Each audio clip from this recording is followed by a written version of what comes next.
Bonjour à tous et merci Anna pour ton invitation à ce sommet. Alors le thème du sommet c'est rayonner, rayonner ce que nous sommes, rayonner peut-être notre essence. Et j'avais envie aujourd'hui de vous partager peut-être quelques explorations autour de ce thème de l'oubli de notre royauté intérieure, de la manière dont, quelque part, je me perds dans les propres méandres de mon labyrinthe, de mes blessures, de mes traumatismes, de mon histoire personnelle, même si on va voir que c'est peut-être pas une perte en soi, c'est juste peut-être même un scénario ou une histoire.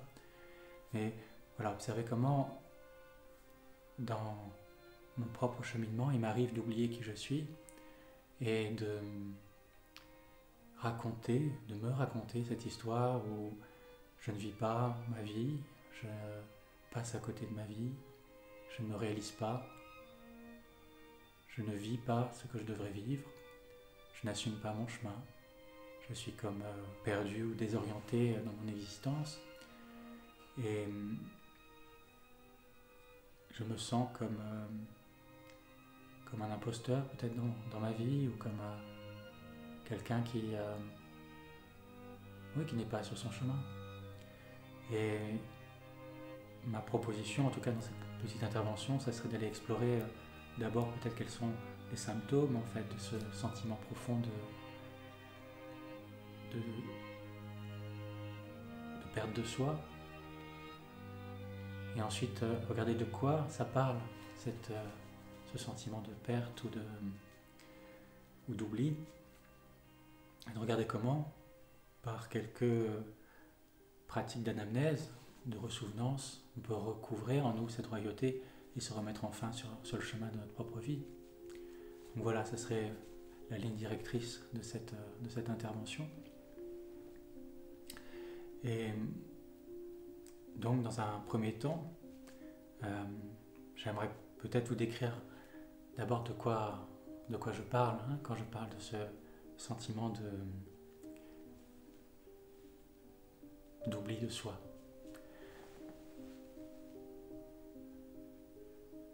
J'aurais d'abord envie de dire que c'est le sujet principal de la plupart des traditions spirituelles qui disent quelque part tu as oublié, j'ai oublié qui je suis, j'ai oublié ma nature essentielle, mon être profond, qu'on peut appeler le soi dans la tradition indienne, qu'on peut appeler le royaume ou le fait, ma filiation divine dans la tradition chrétienne. Dans chaque tradition, il y a une manière de décrire ce sentiment d'avoir perdu le lien, la connexion avec l'être essentiel, avec le divin, avec l'absolu. Donc toutes ces traditions parlent d'une nature qui aurait été oubliée, enchâssée. Il y a cette notion de chute quelquefois, il y a différentes cosmogonies dans différentes traditions qui disent voilà, notre être essentiel soit a été souillé, soit a été blessé, soit a été oublié, mais il y a dans toutes ces écoles, dans tous ces enseignements philosophiques et spirituels, l'idée d'une nature essentielle à retrouver. On le retrouve aussi dans le bouddhisme, quelque part l'éveil ou l'illumination. Le Bouddha dit c'est reconnaître ma vraie nature, encore une fois, celle qui préexiste, la bouddhéité qui est en nous, qui est juste, n'est pas reconnue. Le samsara n'est pas révolu dans la reconnaissance, il est reconnu comme nirvana. Donc, cette idée est essentielle parce qu'elle précise qu'il ne va pas s'agir dans ce cheminement de changer quelque chose ou de devenir quelque chose d'autre, il va s'agir d'ouvrir notre regard, d'ouvrir notre sensibilité, d'ouvrir notre présence à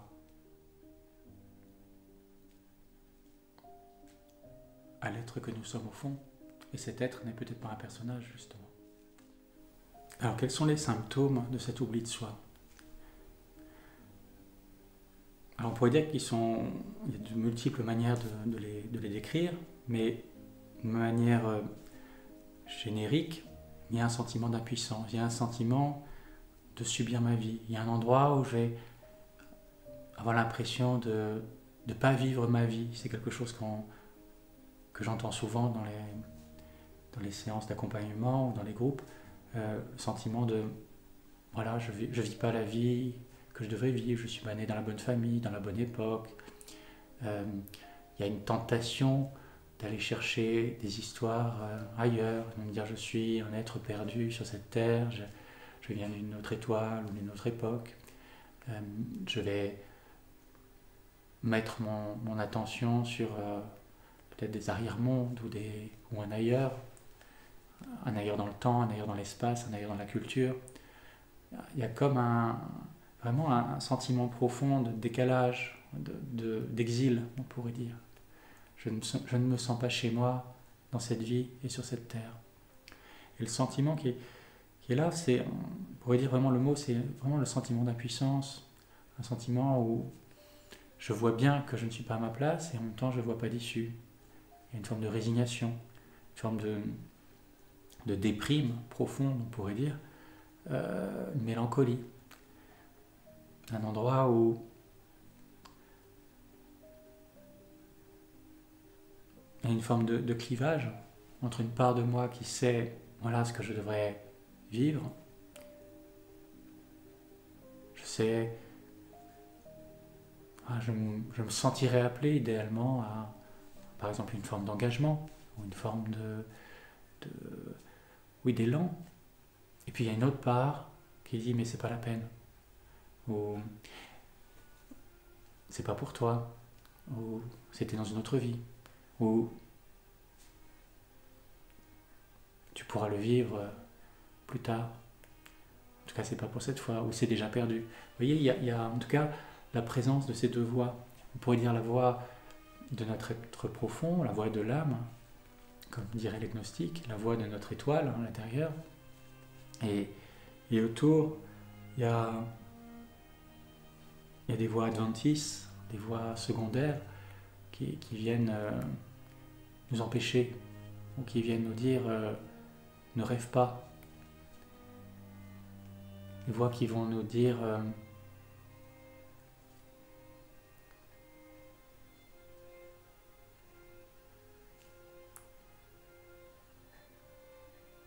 c'est un rêve, en fait, c'est pas la réalité. Et ces voix vont, et c'est ce regard en fait qui va venir, ce filtre en fait qui va venir colorer notre perception, va faire que ça va développer des sentiments comme de la jalousie, de l'envie, de la frustration, de l'insatisfaction. Je vais avoir tendance à nourrir peut-être de manière un peu pathologique ou chronique des attitudes de comparaison. Je vais voir un tel ou une telle personne possède ou vit exactement ce que je voudrais vivre profondément. Et elle est là, moi je n'ai pas. Il y a une attention comme ça qui est prise par les conditions de l'existence, qu'elles soient matérielles ou psychologiques ou culturelles. J'aurais tellement voulu être médecin, j'aurais tellement voulu être un grand écrivain, ou j'aurais tellement voulu être une personne qui aurait fait des choix différents dans sa vie. En tout cas, il y a beaucoup d'histoires comme ça, et vous pourrez reconnaître qu'il y a une propension à aller chercher à l'extérieur des images qui viendraient compenser ou représenter le manque profond que je ressens à l'intérieur. Et c'est ce qu'on décrit en somatic experiencing, quelque part, comme si on est dans une description traumatologique ou psychophysiologique, c'est l'orientation sur le manque ou la blessure. On dit qu'une personne qui a été traumatisée va avoir une tendance à aller chercher à l'extérieur des causes de son sentiment profond de ne pas être vivant, vivante, de ne pas être à sa place. Et l'esprit va aller chercher quelque part des raisons à l'extérieur. Si je ne suis pas heureux, c'est parce que je ne suis pas avec la bonne personne, c'est parce que je ne suis pas né dans la bonne famille, c'est parce que j'ai pas fait les bons choix à telle époque, c'est parce que, voilà, j'ai été agressé ou violé à ce moment, c'est parce qu'on m'a empêché à un moment d'aller sur mon chemin. C'est-à-dire que l'esprit va chercher à sortir de son impuissance en trouvant des raisons à son mal-être. Et ça, c'est vraiment quelque chose qu'on travaille dans les approches de guérison de ces blessures karmiques ou traumatiques. C'est reconnaître qu'en réalité, c'est pas l'extérieur qui est la cause, c'est pas la situation extérieure qui est la cause, c'est que je cherche à sortir de mon impuissance par rapport à ce vécu de manque profond, d'absence, de vide intérieur, en essayant de trouver une prise en fait à l'extérieur. Et cette recherche-là est un peu désespérée parce que je me rends compte que lorsque j'ai enfin, je sais pas moi, réalisé mon désir objectif, j'ai enfin de la reconnaissance sociale, j'ai enfin la maison ou la voiture de mes rêves, j'ai enfin la compagne de mes rêves, je me rends compte que ça ne change rien profondément par rapport à ce sentiment de manque profond, ce sentiment d'absence, ce sentiment de vide, ce sentiment de manque essentiel en fait, cette mélancolie de quelque chose que je n'arrive pas à nommer, que je n'arrive pas à identifier. Mais pendant longtemps, il y a une phase comme ça où probablement je vais figer un objet, je vais focaliser mon attention sur un objet extérieur, une quête objective. Et ça, c'est le mouvement du désir, hein, du désir objectif, qui est bien décrit dans le bouddhisme ou dans la tradition tantrique, c'est-à-dire que mon désir va oublier son véritable objet, qui est la recherche de mon soi profond, de mon identité profonde, et va être détourné vers des objets extérieurs, vers la quête de personnes, de situations, de statuts, de richesses. Mais tout ça n'est qu'une tentative de la structure égotique de reprendre pied quelque part en se saisissant de « Ah, si je change enfin ça, je vais pouvoir trouver la paix et la joie. » Et toute cette phase, elle va être explorée. Il y a des vies entières qui vont être passées sur une obsession. On va avoir une vie entière obsédée par la reconnaissance ou la recherche de richesses matérielles ou la quête du partenaire idéal. Toute une vie va être prise par cette obsession-là. Et on va oublier qu'en réalité, l'enseignement essentiel, chercher d'abord le royaume en soi, ou connais-toi toi-même et tu connaîtras l'homme, l'univers et les dieux. On oublie ce retournement de la recherche vers soi. Mais pendant probablement de nombreuses années, voire de nombreuses vies, notre élan vital, notre énergie, va s'agripper à des thèmes de satisfaction et d'insatisfaction qui sont focalisés sur des objets extérieurs, des objets qui ne sont pas forcément matériels. Encore une fois, ça peut être des objets psychologiques ou des personnes ou un environnement, mais je suis comme une personne qui est en train de se noyer en essayant de s'agripper à des flotteurs qui à un moment finissent par couler aussi. Et ce mouvement de panique, on pourrait dire existentielle, va se poursuivre jusqu'à ce qu'à un moment, eh bien, et ça arrive souvent quand j'ai l'impression d'avoir tout essayé. Et même quand j'ai cherché le divin, c'est ce que décrit Saint Jean Lacroix quand il dit voilà, à un moment il a même désespéré du divin, même l'objet ultime, même le Bouddha, à un moment. Vous connaissez la phrase du bouddhisme, si tu vois Bouddha en méditation, tue-le, parce que c'est toujours encore un objet, même quand cet objet il est absolu, à un moment il y a une déception. Et à ce moment-là, on entre dans ce qu'on peut appeler la nuit noire de l'âme, comme dit Saint Jean de la Croix. C'est à ce moment où je désespère même de tous les objets, et même du divin. Et là, il y a un effondrement à l'intérieur. C'est un peu comme, pour reprendre la métaphore de cet homme ou de cette femme qui est en train de se noyer dans l'océan, j'arrête d'essayer de m'accrocher, je me laisse couler. Et à cet endroit, il y a quelque chose qui est prêt à aller faire la véritable recherche. C'est le début vraiment du chemin, ce moment où j'ai traversé le désespoir le plus profond. Je désespère de toute solution. Hein. Je ne sais plus quel philosophe ou écrivain décrivait la mélancolie comme le sentiment profond qu'aucun objet extérieur ne viendra jamais combler mon vide. Et ce moment-là, c'est le sentiment du désespoir existentiel ou spirituel le plus profond. À ce moment-là, il y a quelque chose qui s'effondre. Je renonce même à vouloir changer. J'ai essayé toutes les thérapies, tous les coachings, tous les développements personnels, et même toutes les écoles spirituelles. Il y a quelque chose qui a... J'ai tout essayé, ça ne marche pas. J'ai cru pendant un temps, et puis à un moment, ça marche un temps, et puis ça s'effondre à son tour. Pourquoi ça s'effondre? Parce que toujours, c'est un objet. Je crois que j'ai trouvé la bonne méditation qui va me permettre de... Si je la fais tous les jours, je vais être bien. Et non, un jour, je fais ma dépression quand même. J'ai trouvé la personne extraordinaire, elle-même, enfin, et un jour, elle meurt, ou je meurs, ou j'ai une maladie, ou il y a quelque chose qui change, et ça s'effondre à son tour, quel que soit l'objet. Et même quand j'ai eu mon expérience spirituelle ou océanique extraordinaire, à un moment, elle n'est plus là, et je m'effondre, parce que je me suis encore une fois attaché à une forme. Donc ce moment d'effondrement, c'est pas un moment d'ailleurs chronologique dans une vie, c'est un moment c'est en fait le cycle que je vous décris là, il est là en permanence tout au long de la vie. On peut dire il y a des séquences comme ça, il y a une grande séquence globale, mais de manière homothétique ou fractale, on retrouve à toutes les échelles ce mécanisme de je suis insatisfait ou satisfait, je sens mon manque, je m'accroche à un objet, j'essaye tout ça et je m'effondre. Voilà. Et là, je me réoriente vers le centre.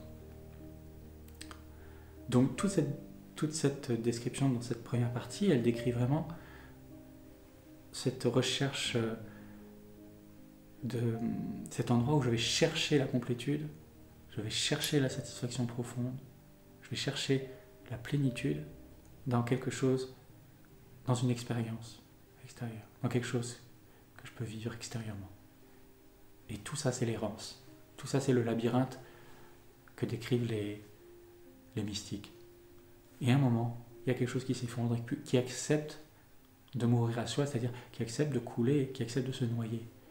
Et je crois à ce moment-là que je vais mourir, et c'est là que vraiment le chemin commence. Et je veux vraiment insister sur ce point de la recherche spirituelle ou de la quête spirituelle, comment elle peut être elle-même récupérée dans ce mécanisme.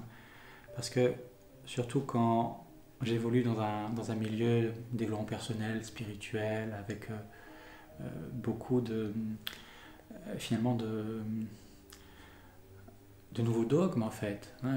Quand vous êtes dans la société matérialiste, dans le monde du travail ou de la quête de statut social, il y a des dogmes, mais quand vous êtes dans le chemin spirituel, il y a d'autres dogmes, il y a d'autres schémas en fait, il y a d'autres identifications qui se mettent en place, qui ne sont pas plus hautes ou moins hautes que celles... C'est exactement la même chose qui se rejoue. Et au lieu de m'identifier par exemple à l'argent, je vais m'identifier à un certain idéal de moi ou à une certaine certain sentiment de supériorité parce que j'ai vécu telle ou telle expérience océanique ou parce que j'ai suivi les enseignements de tel ou tel initié ou moi je communique avec les êtres de lumière, moi je vibre haut, j'ai des hautes vibrations pures, moi j'ai connu l'éveil et j'ai vu ça et maintenant donc je peux regarder de haut ceux qui n'ont pas connu ça, ceux qui ne l'ont pas vécu. C'est-à-dire que il y a des pièges innombrables sur le chemin, des pièges pas au sens malveillant du terme, mais des endroits où je peux me piéger moi-même en m'agrippant. C'est-à-dire que on va voir que, en tout cas moi j'ai identifié dans mon propre chemin que j'avais 3 attachements qui me faisaient me perdre.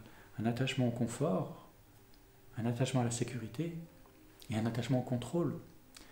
Et il y a des tentations multiples dans la vie de situations qui vont faire que je vais utiliser un objet extérieur comme le divin, comme ma connexion à tel ou tel maître caché ou tel maître réel. Moi je suis un étudiant de Shri truc machin ou de Saint truc machin, j'ai connu ça et toute ma vie je vais me raconter ça, tout comme quelqu'un va se raconter moi j'ai fait Polytechnique ou moi j'ai fait Normal Sup et donc je vais m'accrocher, je vais faire dépendre ma sécurité ou mon confort d'un attachement à quelque chose d'extérieur. Et la recherche par exemple, d'une illumination ou d'un éveil, c'est la même chose. C'est exactement la même chose. Quand j'ai l'éveil, c'est-à-dire quand j'ai cette expérience objective, évidemment qu'on sait très bien que l'éveil n'est pas une expérience, n'est pas une illumination, vous allez voir ça partout. Sauf que je parle de l'éveil. Et si je fais des conférences sur l'éveil, je vais consciemment ou inconsciemment séparer, il y a des expériences d'éveil et il y a des non-expériences d'éveil. Il n'y a même rien à en dire en fait.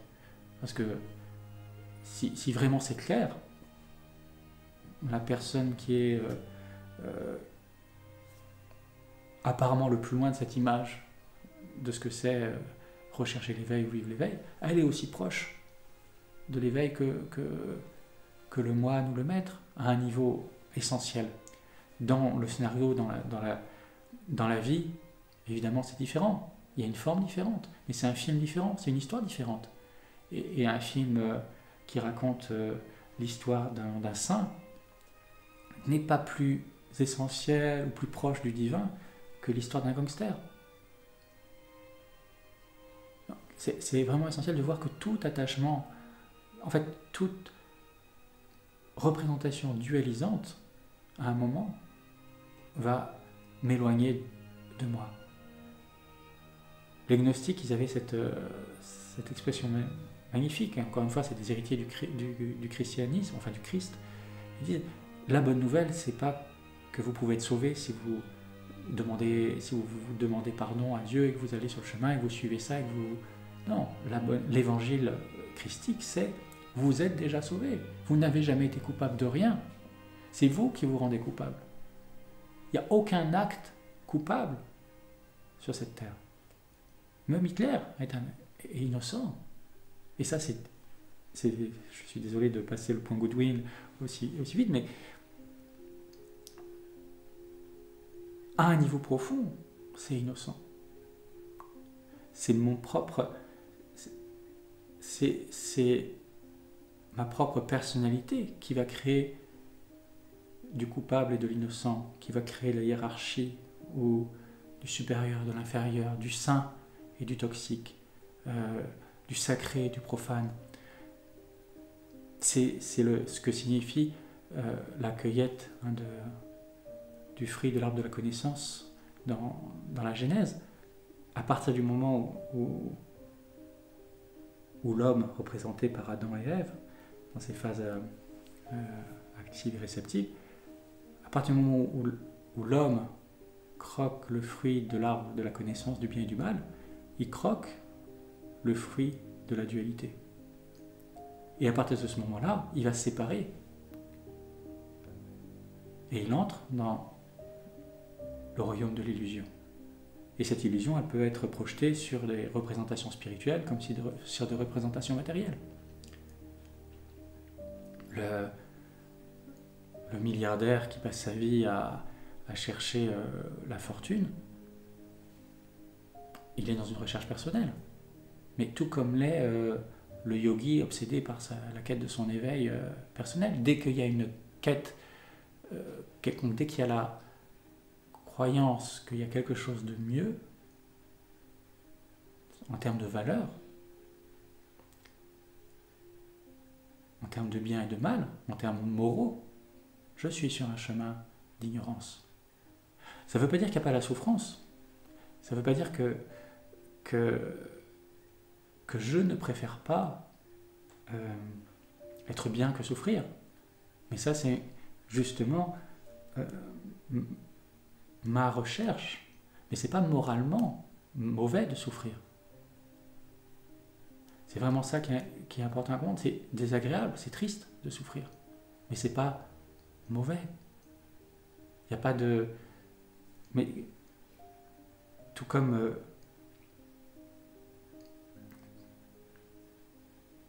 quelque part, se rendre responsable ou être rendu responsable de créer de la souffrance, sur un plan profond, c'est pas moralement mauvais. c'est triste et c'est souffrant. Et créer de la souffrance me fait souffrir, parce que ça me sépare de l'autre, ça me sépare du monde. Donc faire souffrir est souffrant, donc c'est triste, mais c'est pas mauvais. Il n'y a pas de notion morale dans une approche, en tout cas qui tente de rechercher cet absolu. Et évidemment, vous l'avez compris, par conséquent, il n'y a pas de meilleur non plus. Il n'y a pas de hiérarchie morale. C'est ça l'amour vraiment absolu et inconditionnel. Mais il y a quelque chose qui est inacceptable à un certain endroit dans notre cœur d'humain, parce qu'on a nos blessures, parce qu'on a nos attentes de rachat, parce qu'on a ce besoin de justice selon nos représentations de ce qui est juste ou injuste. Donc, on est pris dans un espace de relativité parce qu'on a goûté le fruit de la connaissance du bien et du mal. Et donc, je crois savoir ce qui est bien, même si je crois savoir ce qui est mal, même si je peux déclarer très bien, je suis au-delà du jugement, je ne te juge pas, mais vous connaissez, vous l'avez probablement déjà entendu, je ne te juge pas, je suis dans le non-jugement, mais on peut pas nier que ça, par exemple, c'est décadent, ou c'est quand même pas très élevé spirituellement, ou du point de vue vibratoire, alors que ça, c'est quand même un peu plus élevé. À partir du moment où il y a une évaluation d'ordre, le terme philosophique, c'est axiologique, en termes de valeur profonde, de dire que ça a plus ou moins de valeur, non, il y a des différences de valeur dans le plan relatif que du point de vue d'un ego. C'est mon ego qui projette ces différences de valeur et cherche quelque part, comme c'est d'ailleurs décrit très bien par certaines écoles de psychologie qui disent que quand il y a de la honte, si je me sens honte par exemple d'être faible, je vais créer ce qu'on appelle une contre-identification, donc je vais être fier quand je suis fort. Et c'est comme ça que se construisent les valences, les dualités. Je développe des valeurs positives pour me protéger de valeurs négatives. Et ce chemin vraiment vers moi-même, vers l'essence de Dieu, de l'absolu, de la vie n'a pas de préférence morale. La vie, c'est tout. La vie est sans pourquoi, c'était à ce niveau essentiel. Et pour revenir au thème précisément de cet entretien, qui est l'oubli de soi et la reconnaissance de ma royauté,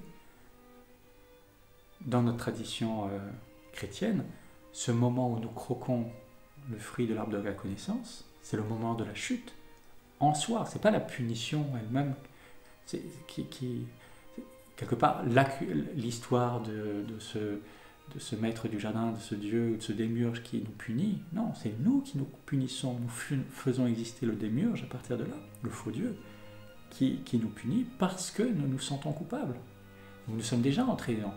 Et ce moment où j'entre dans le regard duel, c'est le moment de la chute, c'est le moment de l'oubli de soi dont nous parlons dans cette conférence. Ce moment où j'ai commencé à dualiser. Donc voir, pour résumer, qu'à chaque fois que je vais dualiser, je suis en prise avec un regard qui est voilé. Les moments où et voir ce voile, c'est m'en libérer. Chercher à me libérer de ce voile, c'est m'enfoncer encore plus. Voir que le voile est là, tranquillement, en voyant la nécessité du voile, c'est me libérer.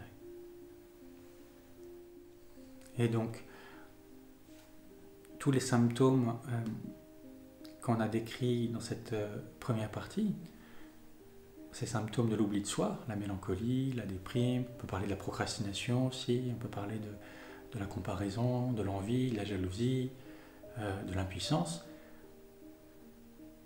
sont construits sur une dualisation entre ce que je voudrais et ce que je ne voudrais pas.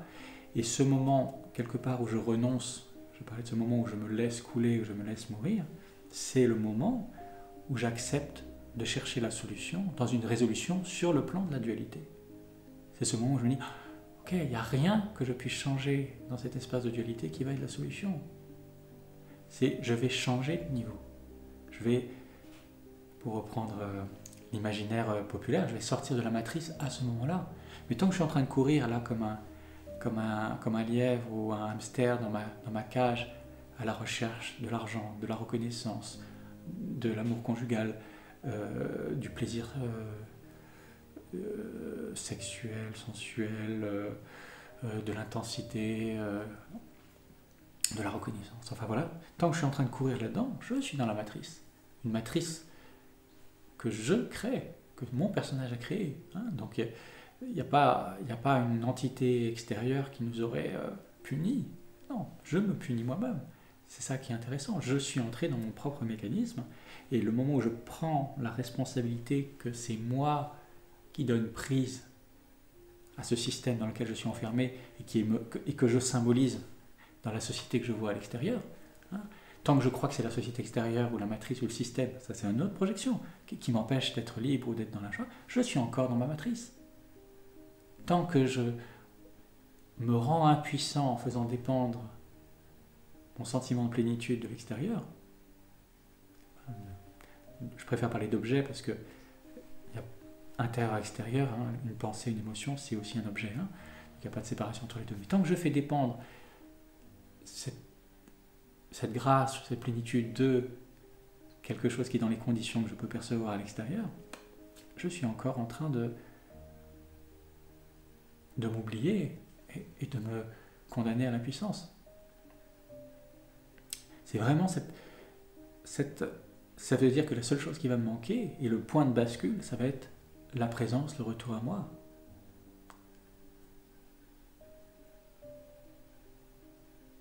Alors, maintenant on va aller dans une seconde partie sur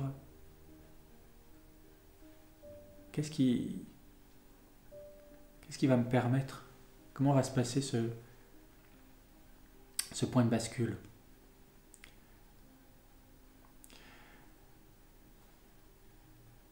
Et quelque part, on va voir que je me suis perdu parce qu'à travers ce prisme de la dualité, il y a certaines expériences que j'ai été d'accord pour sentir, rencontrer, explorer, et d'autres parts de l'expérience que j'ai voulu tenir à distance. Et c'est cette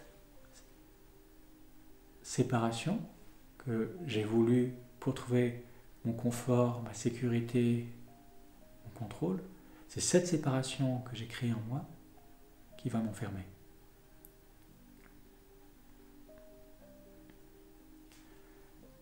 Donc la question, ça va être à quoi je dis non dans mon expérience, ici maintenant. On commence là. Après, on va voir que par agrégat, on va pouvoir toucher plein d'aspects de ma vie, mais ma vie, c'est maintenant. Et mon histoire de vie, c'est maintenant. Hein, et mon histoire fantasmée demain, c'est maintenant. Donc c'est ici maintenant que ça se passe. Ici maintenant, qu'est-ce que je refuse? À quoi je dis non ici maintenant? De quoi je me protège pour éviter de sentir l'insécurité, pour éviter de sentir la perte de contrôle, pour éviter de sentir l'inconfort. Et là, la réponse, elle va être différente pour chacun d'entre nous. Parce qu'on a, chacun à travers notre personnalité, trouvé des stratégies différentes pour nous protéger. Mais la recherche profonde, essentielle, c'est j'évite quelque chose. Et reconnaître ce que j'évite, voir qu'en fait, par exemple, je n'ai pas envie de me confronter à la critique ou à l'humiliation sociale. Mettons que ça soit ça. Ou je ne veux pas faire l'expérience dans ma vie amoureuse du rejet ou de l'abandon ou de la solitude. Tout ce que j'ai construit là, c'est pour éviter de me sentir rejeté, abandonné ou seul. Et c'est ça qui fait que je me débat. Ou je ne veux pas rencontrer l'anxiété ou la peur de la mort ou de la maladie, ou la perspective que mes enfants, mes petits-enfants vont un jour vieillir, tomber malade, mourir. Vous voyez, chacun va avoir un... Et donc je vais entrer dans une forme de distraction permanente pour éviter de rencontrer cette part qui me fait peur. Voilà. Qu'est-ce que je fuis? Comment je me suis organisé stratégiquement pour éviter de faire l'expérience d'une certaine partie de moi-même ou de l'existence? La part qui a peur, la part qui a honte, la part qui se sent coupable, la part qui ressent de la douleur ou de l'inconfort, la part qui sent de l'impuissance, la part qui sent le désespoir. Vous voyez, cette porte, alors, en réalité la porte, elle va être très simple à décrire et pas du tout facile à emprunter. Qu'est-ce que je cherche à éviter le plus? Qu'est-ce qui terrifie mon personnage au point qu'il va être prêt à tout faire pour éviter de le vivre? Là, je commence à me rapprocher. Là, c'est le moment où j'ai commencé à pouvoir me poser ces questions-là. Si le pire, voilà, devait arriver, ça serait quoi? Et je vais commencer à aller tourner mon regard vers l'ombre. Et c'est là que commence vraiment ce travail, ce cheminement vers moi-même. Parce que l'ombre que je vais rencontrer va aussi parler de mon aspiration profonde et de mes désirs profonds. Ce qui me fait le plus peur, il y a de grandes chances que ce soit déjà arrivé dans l'histoire. Que ce que je crains le plus, c'est ce que j'ai déjà vécu. Comme je l'ai déjà vécu et qu'une part de moi n'a pas pu le rencontrer complètement, je vais continuer à craindre que ça revienne dans le futur. Mais en réalité, c'est là, profondément dans le présent, c'est pas demain, c'est maintenant. Donc donner de l'attention à cette part blessée, donner de l'attention à cette part qui s'est perdue, qui s'est sentie débordée, impuissante, qui s'est figée à un endroit de son évolution. Commencez à l'écouter.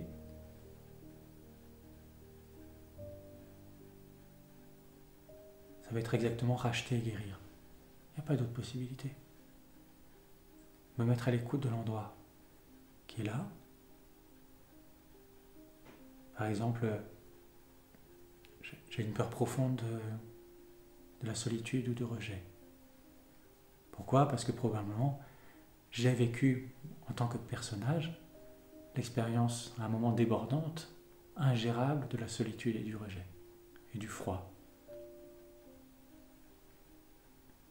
Ou de l'abandon. Vous pouvez transposer au thème qui vous parle, avec les mots qui vous parlent. Mais je vais me rapprocher de cette part blessée, de cette part régressée, de cette part qui est restée bloquée sur cette blessure et qui a construit quelquefois toute sa vie personnelle et toute son histoire de vie sur l'évidement de ce noyau de souffrance. Eckhart Tolle parle du corps de souffrance, je crois. On trouve ça dans l'astrologie aussi, le point à l'élite, le point de la lune noire, la plus grande blessure de l'âme. Et toute ma vie de faux self s'est construite autour de ce point pour surtout ne pas le rencontrer, le tenir le plus loin, le plus à distance. Alors que c'est la porte. C'est ça qui est paradoxal.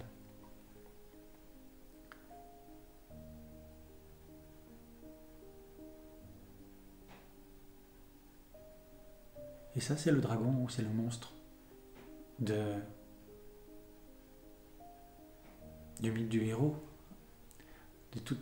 On va voir qu'il y a une structure mythique dans la recherche mystique. Il y a une recherche. Il y a un dragon à affronter, il y a un monstre à affronter. Chacun a son monstre à rencontrer. C'est une histoire initiatique.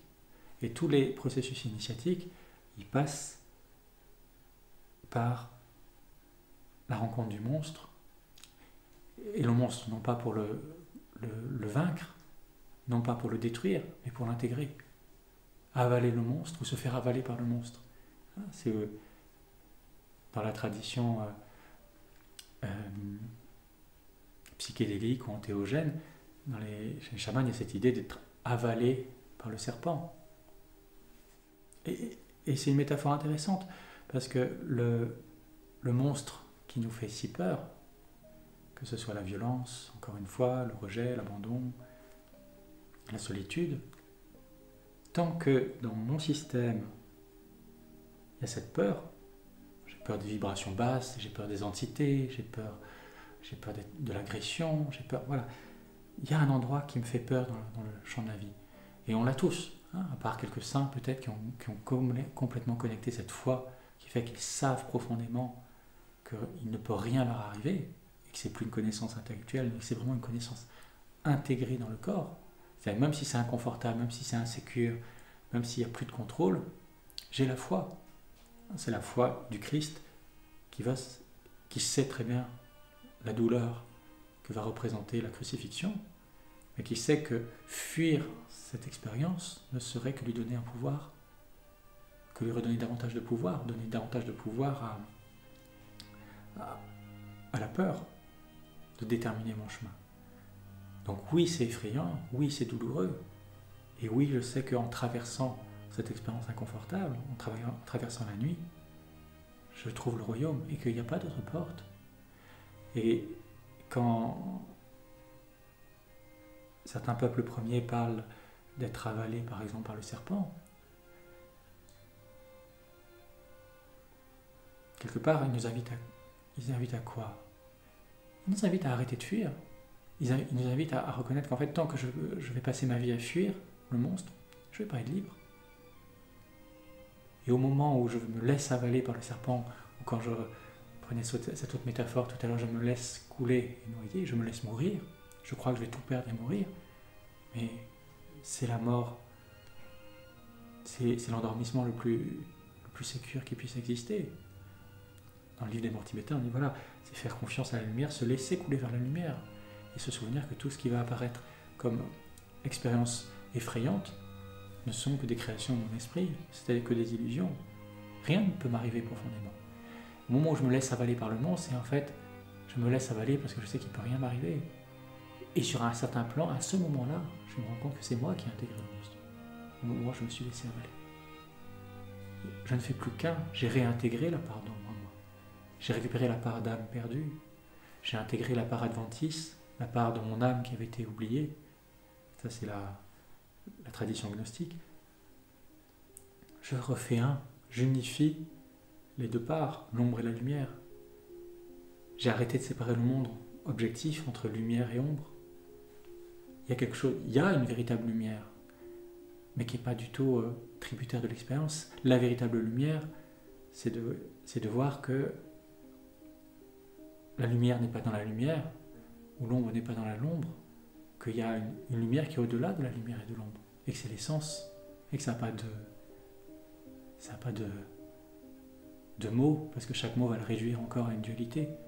C'est une vacuité pleine, on va dire. C'est forcément une expression paradoxale, parce qu'elle ne peut pas être intégrée sur le plan de la dualité. Donc le moment où je me fais avaler par le monstre, c'est aussi le moment où j'accepte de l'avaler, ou d'être avalé, et c'est l'endroit où ma liberté n'est plus conditionnée à l'évitement de quelque chose ou l'acquisition de quelque chose. Ça, c'est le processus initiatique. C'est Saint Jean de la Croix qui accepte de rencontrer la nuit noire de l'âme et le désespoir. Et je plonge dans cette ombre-là. Et ça, notre histoire, elle est absolument unique pour chacun d'entre nous. On a chacun notre monstre absolument unique. Pour certains, ce sera une hydre. Pour un autre, ce sera un sorcier, une sorcière. Ce sera un monstre violent ou pervers, ou peu importe la manière dont on va le concevoir. Le chemin passe par la rencontre, plus que l'affrontement, la rencontre de ce monstre. C'est comme ça que je comprends la lutte de Jacob avec l'ange également. Hein. C'est quelque chose comme je vais lutter avec un adversaire pour me reconnaître un moment, pour m'intégrer à cet adversaire. Et à ce moment-là, il y a une unité qui est recréée. Si ma vie personnelle est un mythe, et je vous invite vraiment et peut-être que ce sera la proposition que je vous ferai en bonus de cette conférence, d'aller explorer quel est mon mythe personnel, quel est l'archétype.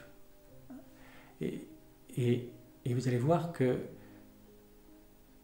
votre existence, votre vie, elle est intégrée de différents archétypes, d'universaux.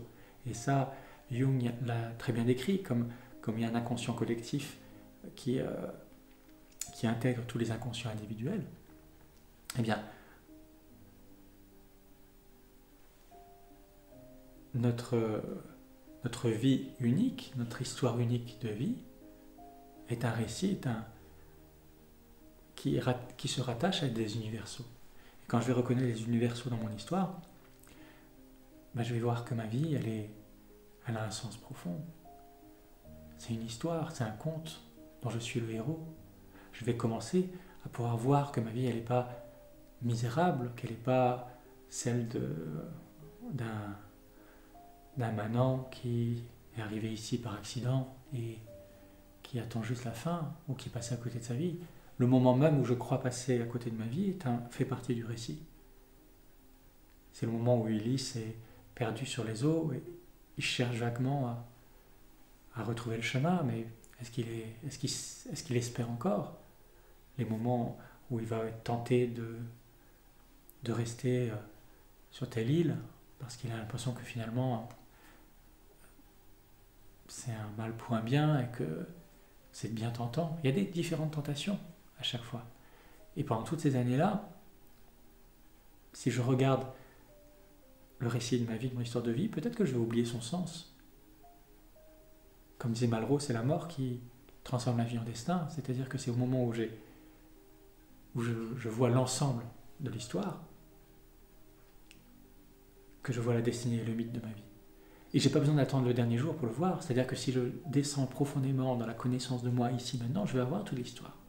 Peut-être pas dans ses détails, ça dépend dans quelle mesure j'ai accès à tout ça, à toutes ces informations, mais je vais voir l'histoire complète, avec ses ombres et ses lumières, et voir que c'est une histoire parfaite.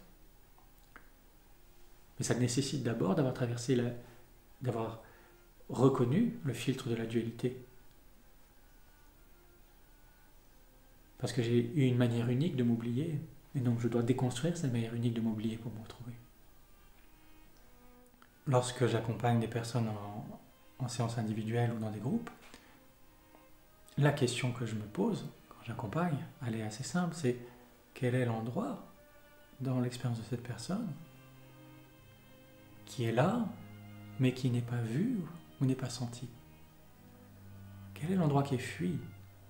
Et c'est très souvent, il n'y a pas besoin de faire grand-chose, il n'y a rien à changer.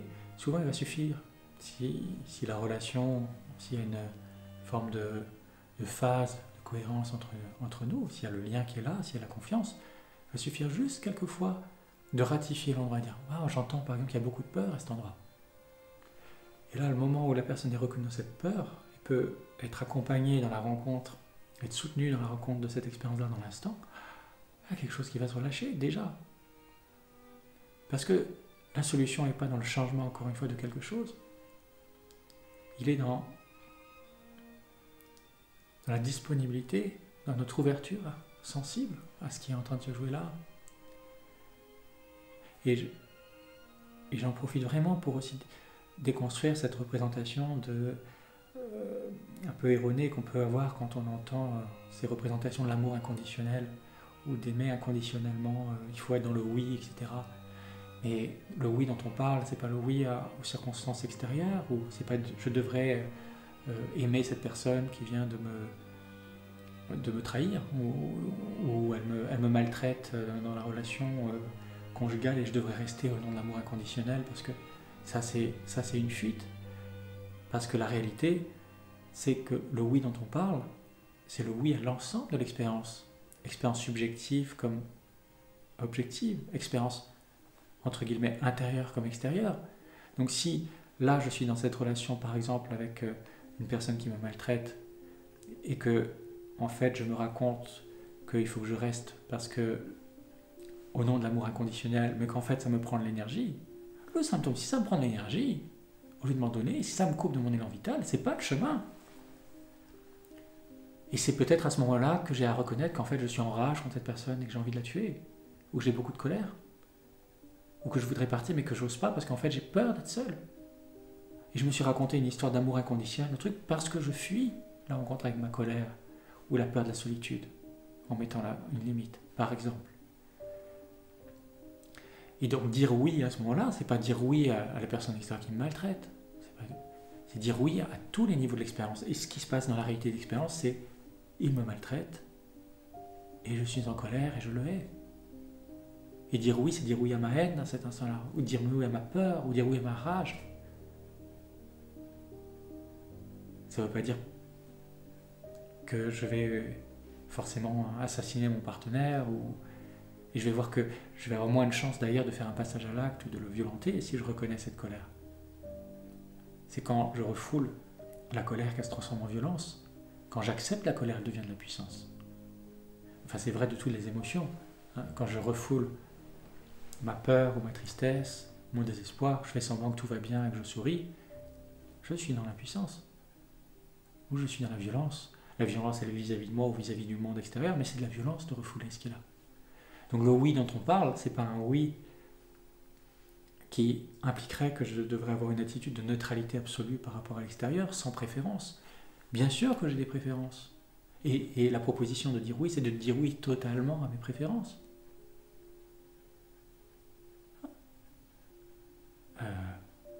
J'adore la musique classique, je déteste le rap par exemple. Aller dans le chemin du oui, c'est pas du tout de me forcer à écouter du rap juste à ce que je l'aime. C'est mais d'aller complètement, de dire waouh, mais je préfère tellement.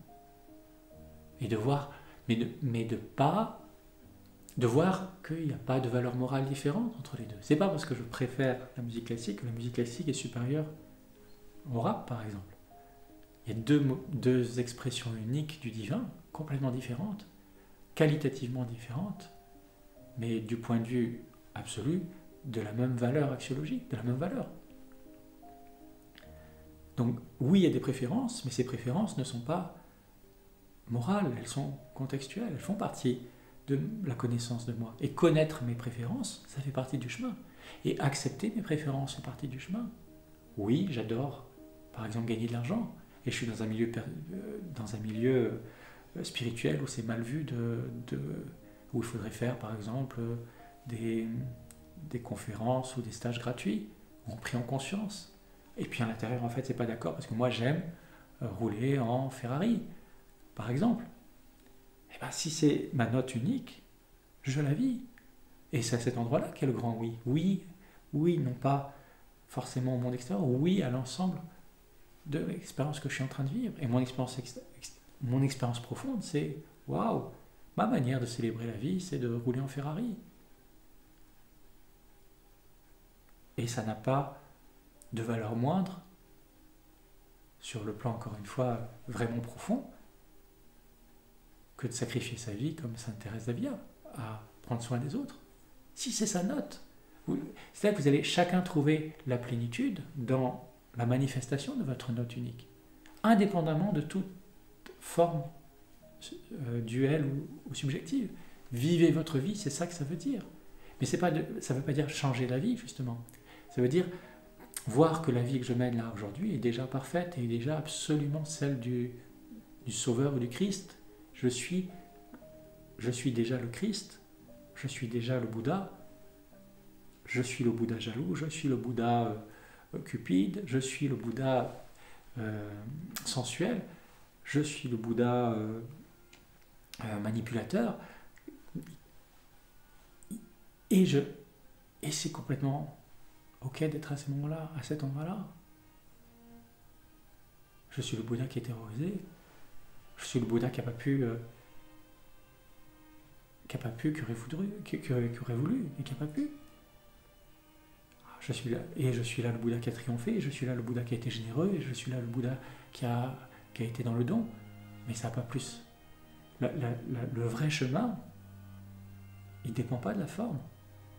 Et encore une fois, je peux me piéger à plein de niveaux, parce que mon fonctionnement en permanence va chercher le confort, la sécurité, le contrôle. Et donc, une fois qu'il a identifié une manière, ah, c'est ça, mon chemin, ou quand je lis cette prière, ou quand je suis dans cette communauté, ou quand j'ai ce statut, ou quand je m'attache à ce savoir, j'ai compris enfin ce qu'était Dieu, ou ce qu'était la vie, et je le raconte. Donc tout ce que je dis là, n'oubliez pas, il va falloir l'oublier, puisque ça sera encore un attachement. Mais finalement, le sens de l'enseignement, c'est plus un enseignement qui cherche à déconstruire les choses plutôt qu'à créer une autre vérité. La vérité qu'on cherche, c'est une vérité qui ne peut pas se dire.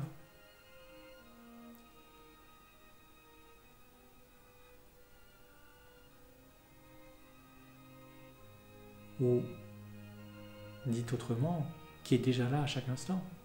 Dans ma préférence, dans ma non-préférence, dans ma joie, dans ma reconnaissance, dans ma jalousie, dans mon envie, dans mon désespoir. C'est déjà la vérité. Mais la vérité est reconnue quand elle est sentie. Donc la vérité est là à chaque instant. La vérité avec un grand V, c'est le...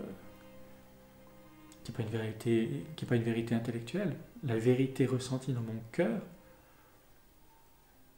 du royaume, on pourrait dire le royaume, il est là à chaque instant. Mais c'est qu'est-ce que je refuse de sentir et qu'est-ce que j'accepte de sentir là maintenant.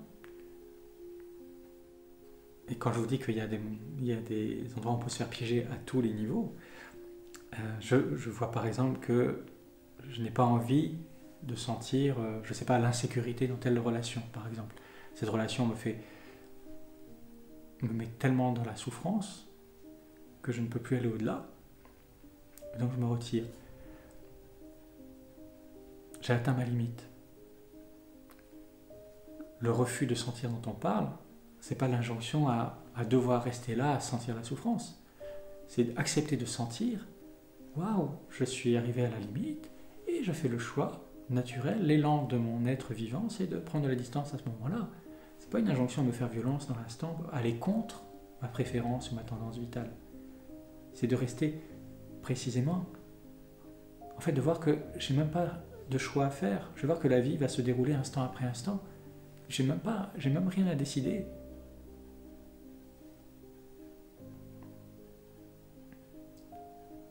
Je vois, tiens, que là, j'ai pas envie de choisir. Ok, c'est ça qui est présent là maintenant. Tiens, là, je fais tout pour me défendre de cette personne ou cette situation. Très bien, c'est ça qui est en train de se passer. Donc ce qui va être la porte de la libération, ou ce qui va être la porte de l'aliénation de soi, c'est dans quelle mesure je suis en clarté de ce qui est en train de se jouer ici et maintenant. Et juste le voir. Accepter de sentir que je refuse de sentir, par exemple. Et j'espère que ça ne va pas être trop abstrait, mais c'est juste comprendre qu'en fait, à chaque niveau, je peux faire un pas en arrière pour voir que tant que c'est pas complètement dans une espèce de plénitude où waouh, il y a vraiment rien à changer, c'est la grâce, c'est qu'il y a un niveau que je peux encore continuer à explorer. Et ce chemin, donc, c'est ce chemin de connaissance de soi, mais pas de connaissance du soi psychologique. C'est pas de savoir, moi je suis quelqu'un comme ça, je fonctionne comme ça. La connaissance de soi dont je parle, c'est la connaissance de soi dans l'instant. Qu'est-ce qui est en train de se vivre ici? Comment se manifeste mon soi unique, là maintenant? Quelle est la saveur de ce rayon unique du divin que je suis dans l'instant? C'est ici maintenant qu'est la vérité et la connaissance de soi. C'est pas dans moi je suis comme ça et je suis pas comme ça. Ou moi je veux ça dans la vie, ma mission de vie c'est de réaliser ça. Non, ma vraie vérité c'est dans l'instant que je dois la connaître. Dans l'instant je rêve de ça. Dans l'instant je suis en train de fantasmer ça parce que je veux pas me sentir inférieur. Voilà, dans l'instant.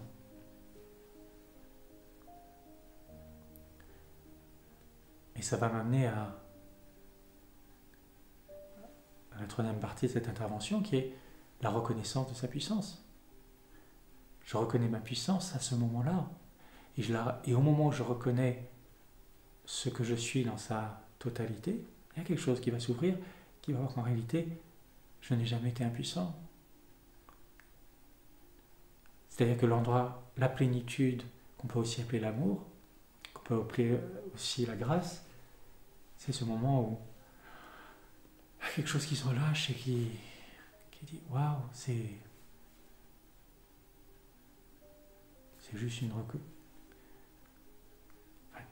Les mots sont toujours réducteurs, ça va être des de la reconnaissance, de la joie, mais pas une joie objective, une plénitude, une tranquillité, une paisibilité,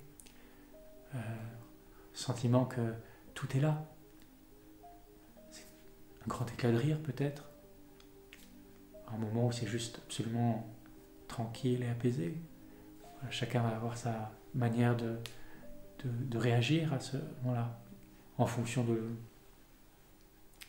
des blessures ou des histoires psychologiques que je m'étais racontées juste avant.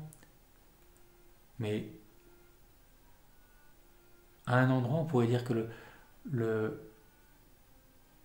la caractéristique ou le symptôme de ce moment-là, c'est la dissipation du problème. C'est pas que j'ai trouvé une solution au problème, ça c'est encore le mouvement de la dualité. J'ai enfin satisfait telle ou telle aspiration et maintenant je me sens mieux, et puis en fait 2 jours après ça a changé. Dans ce moment, c'est à cet instant il n'y a plus de problème. Wittgenstein qui dit à la fin du Tractatus, la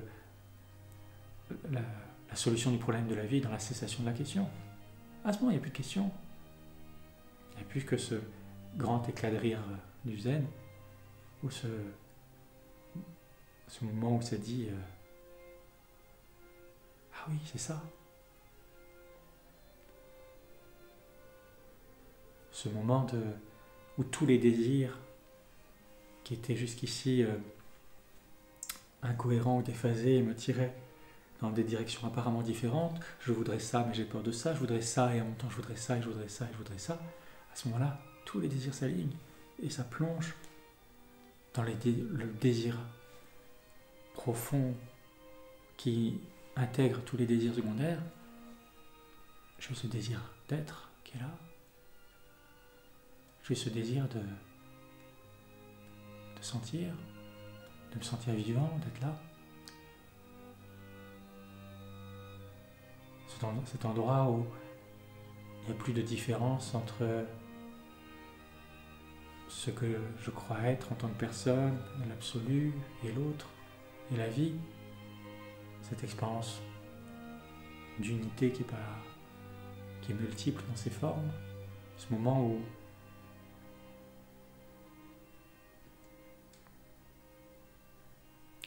tout s'intègre en fait. Ce moment où la question de la confiance ou de la méfiance ne se pose plus. Ce moment où la question de l'impuissance ou de la puissance ne se pose plus. Ce moment où la question du plaisir ou de la douleur ne se pose plus. Le moment où c'est juste ça, et ce ça qui est là, qui est la couleur de l'expérience particulière que je suis en train de vivre maintenant, qu'elle soit pour la personne confortable ou inconfortable, est connectée à un contenant tellement plus vaste qui fait que c'est même si l'expérience dans l'ici et maintenant est inconfortable, même si c'est celle de la maladie ou du deuil, c'est un grain de sable noir sur une plage immense de sable blanc, comme l'a dit je ne sais plus quel auteur qui vivait une expérience de mort imminente.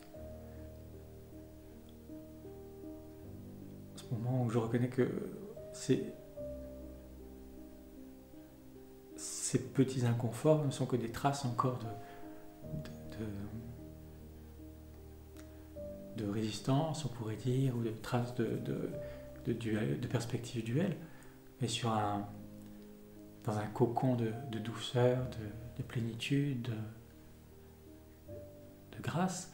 Et ces moments-là, en fait, on en a plein dans notre vie ordinaire. C'est des moments où justement on oublie de régler le problème. Il ne faudrait pas prendre ça comme encore une nouvelle recherche. C'est ça toujours la manière dont le labyrinthe nous reprend. Donc c'est un jeu, c'est un grand jeu qui est à refaire à chaque instant, ce décryptage. Et c'est vraiment ça le chemin initiatique. Symboliquement, on peut vivre une initiation dans le temps chronologique. Je veux dire, ça c'est presque du décorum, c'est juste un symbole de l'initiation que je dois vivre à chaque instant, avec ce processus que je dois faire à chaque instant dans ma vie, voir, regarder comment je me perds, retrouver le chemin, plonger dans l'endroit qui me fait le plus peur, qui me terrorise, que je tiens à distance, sentir l'expérience de l'insécurité, de l'inconfort, de l'absence de contrôle, plonger, jusqu'à ce moment où ça éclot. Et l'instant d'après, je vais me reperdre, peut-être. Donc c'est ce processus initiatique qui se joue à toutes les échelles, de manière fractale, de manière holographique. À quoi je suis en train de dire non, plonger dans le non, sentir, ouvrir, offrir. À ce moment-là, je reconnais, on pourrait dire symboliquement, ma royauté. Je reconnais ma royauté que je n'ai jamais perdue. Et il y a un conte gnostique que j'aime beaucoup, que vous connaissez sans doute, mais qui est l'histoire d'un couple royal qui envoie son fils en mission dans un pays étranger pour aller chercher une perle, un trésor caché, perdu. Et ce fils part dans ce royaume lointain à la recherche de cette perle, et l'histoire varie en fonction des sources, mais soit il est attaqué par des archontes qui le font oublier sa vraie nature, ou le blessent au point qu'il est traumatisé, il s'oublie, etc. On pourrait dire que c'est une métaphore de la naissance, ou des traces karmiques. Et ce prince envoyé en pays étranger oublie qui il est. Et il finit par errer dans les rues, en haillons, en s'adonnant à toutes les addictions, en se perdant, en cherchant des compensations, en sentant profondément qu'il a perdu quelque chose, qu'il n'est pas à sa place, et qu'il manque profondément, oui, quelque chose. Et des années passent. Et le roi et la reine, qui ont envoyé leur fils et qui n'ont aucune nouvelle, finissent par dépêcher un messager pour aller voir qu'est-ce qu'il est devenu, notre fils. Et ils envoient un messager, un sauveur. Symboliquement, c'est la figure du Christ ou du Bouddha, ou de quelqu'un vient de l'autre monde et vient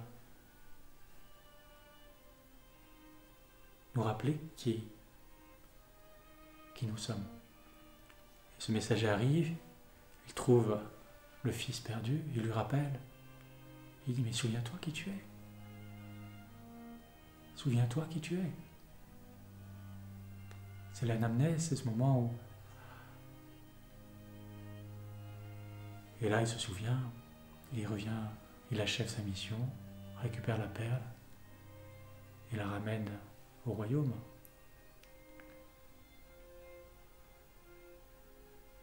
Et je comprends vraiment cette histoire comme celle de cette descente dans la matière, cet endroit où on va vivre relativement une existence pour le simple plaisir de la rejouer. Comme les shivaïstes le disent, le comble de la toute-puissance du divin, c'est de pouvoir aussi vivre l'impuissance ou la perte ou l'ignorance. Si j'étais uniquement tout-puissant et que je ne pouvais vivre que la toute-puissance, ça limiterait ma puissance. Donc vivre le summum de la toute-puissance, c'est de vivre aussi l'impuissance et la relativité. Donc c'est le jeu de la vie, le jeu de « tiens, je vais jouer à me faire peur », comme on aime aller voir des films d'épouvante ou des films romantiques, ou des films tristes, ou des films joyeux. Je veux goûter à toutes les saveurs de la vie, et c'est ça le jeu. Mais je ne peux goûter la tristesse que si temporairement j'oublie la joie, ou je peux goûter l'impuissance que si temporairement j'oublie ma toute-puissance.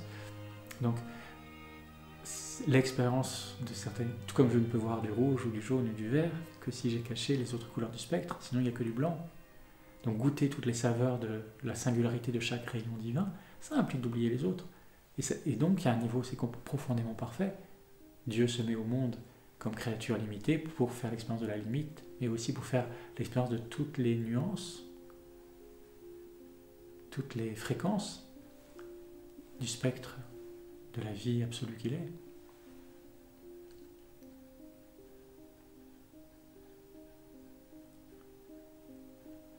qu'à ce moment,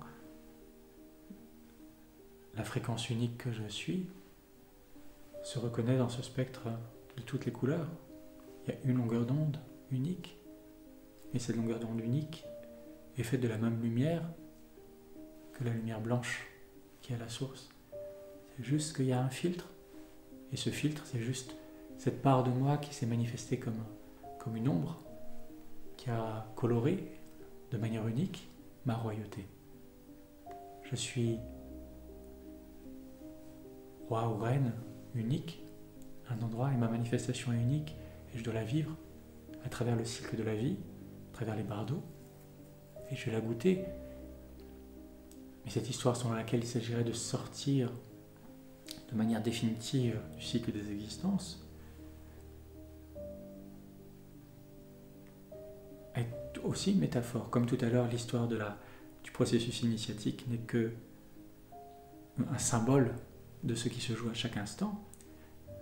Cette circulation dans les bardeaux de l'existence, dans les bardeaux de la mort, dans le livre des morts tibétains,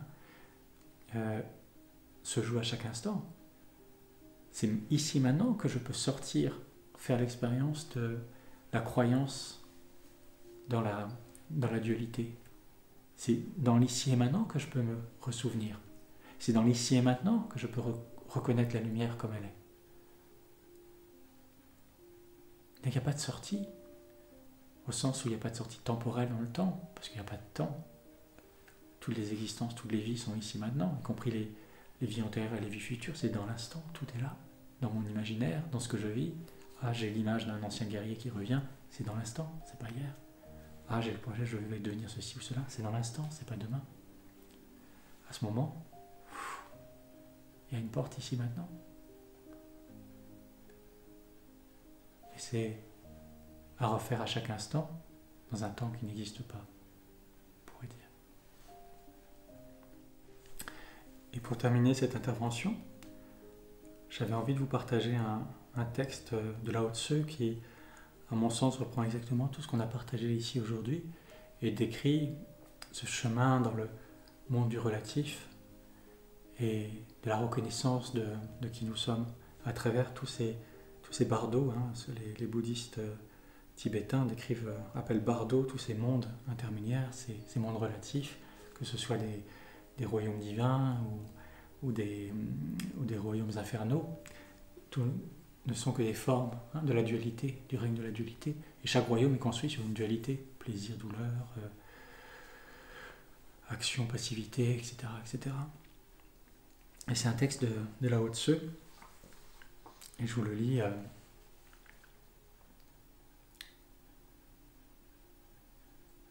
Il existe un tunnel obscur dans la lumière infinie. On l'appelle temps. Lorsqu'un humain entre dans ce tunnel, on appelle cela naître. Lorsqu'un humain marche au long de ce tunnel, on appelle cela vivre. Lorsqu'un humain sort de ce tunnel, on appelle cela mourir. Considérer que vivre se réduit à évoluer au long de ce tunnel obscur, cela s'appelle illusion. Percer des trous dans ce tunnel obscur, cela s'appelle science. Savoir que la lumière est autour du tunnel, cela s'appelle foi. Voir la lumière dans le tunnel obscur, cela s'appelle amour. Voir la lumière à travers le tunnel obscur, cela s'appelle sagesse. Éclairer le tunnel obscur de sa propre lumière, cela s'appelle sainteté. Confondre la lumière et le tunnel obscur, cela est au-delà des mots.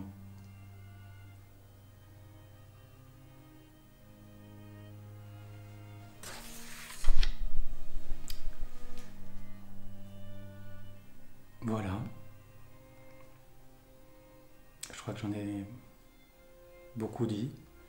J'espère qu'en tout cas à travers toutes ces explorations, ces linéaments de déconstruction, vous trouverez peut-être quelques éléments pour vous orienter ou en tout cas vous reconnecter, vous ressouvenir de votre propre royauté. En tout cas, si ces perspectives-là vous intéressent, sachez que j'accompagne en tout cas en individuel ou de plus en plus aussi en groupe les personnes dans l'exploration et la reconnaissance de leur être profond. Ce sont des espaces à la jonction du thérapeutique et du spirituel, si tant est que ces divisions aient encore un sens dans cette perspective-là. En tout cas, voilà, on travaille à la fois sur l'exploration de ce qui se joue ensemble dans ces groupes et aussi au niveau de chaque être unique. On pourrait dire que c'est une forme d'école initiatique ou d'école de sagesse dans laquelle on vient explorer, chercher pour le goût de la recherche et de l'exploration, sans autre intention que de vivre l'instant avec l'intensité qui est là de manière sous-jacente, trouver la vérité de la vie comme elle est, ici maintenant. Si vous êtes intéressé, vous pouvez aller voir les 3 sites yvesmarielourd.com pour l'accompagnement individuel, nava-tantra.com pour les stages de tantra et psycelium.com, psycelium, pour la dimension plus initiatique et je pense qu'il est au plus proche en tout cas de ce que j'ai eu l'élan de vous partager aujourd'hui. Merci beaucoup de votre attention. Je vous souhaite une magnifique exploration de la vie. Donc si vous avez compris, il n'y a aucun problème. Vous pouvez vous détendre. Tout va bien. Ainsi soit-il. Et à bientôt.